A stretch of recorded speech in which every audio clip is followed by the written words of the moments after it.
Puerto Rico has a population of 3.5 million people. It has a greater population than Utah, Iowa, and Nevada. So the fact that Puerto Ricans can't vote, it's as if the entire state of Nevada was disenfranchised.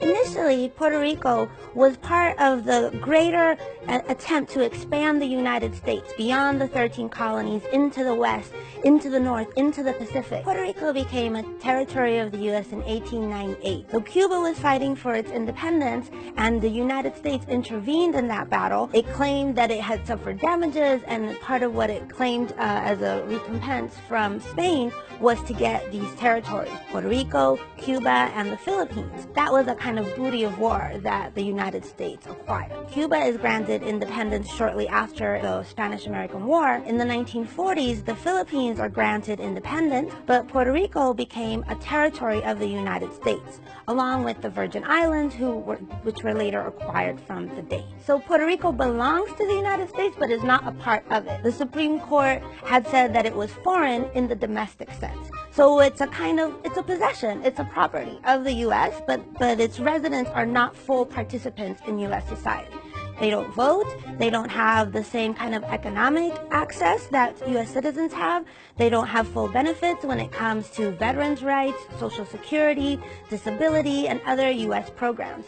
And it's true that a lot of them don't pay federal taxes, but they do pay Social Security, they pay their taxes into FEMA, and they also participate in the military and have served and lost lives disproportionately in U.S. wars. Now, you might be wondering why Puerto Rico is still a territory of the U.S. Now, some of that might have to do with inertia, but it's also economically beneficial to the United States to maintain Puerto Rico in its current ambiguous status. U.S. companies can take advantage of tax incentives, and Puerto Rico also serves as a bit of a dumping ground for U.S. products, as well as an experimental site for economic initiatives, military initiatives, biomedical initiatives. Puerto Rico has been a site of experimentation for birth control and for several other kind of U.S. operations that wouldn't be handled in the continental United States.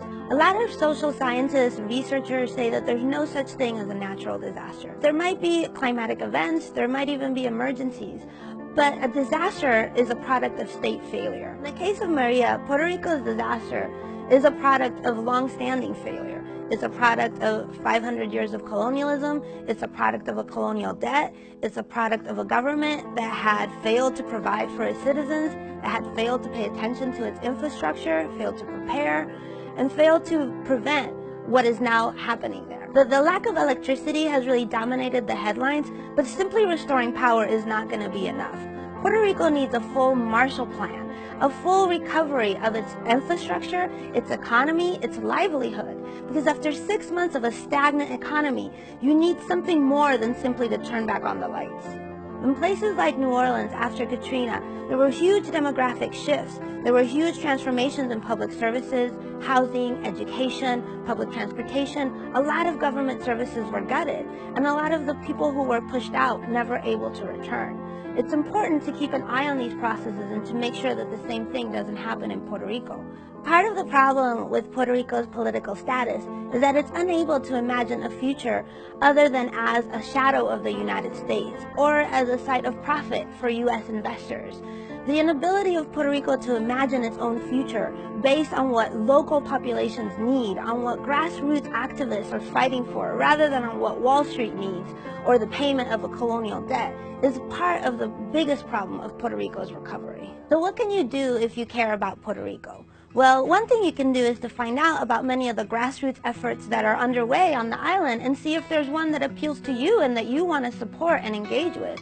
You can also pay close attention to what your congressmen and your representatives in Washington are doing and the positions that they're taking.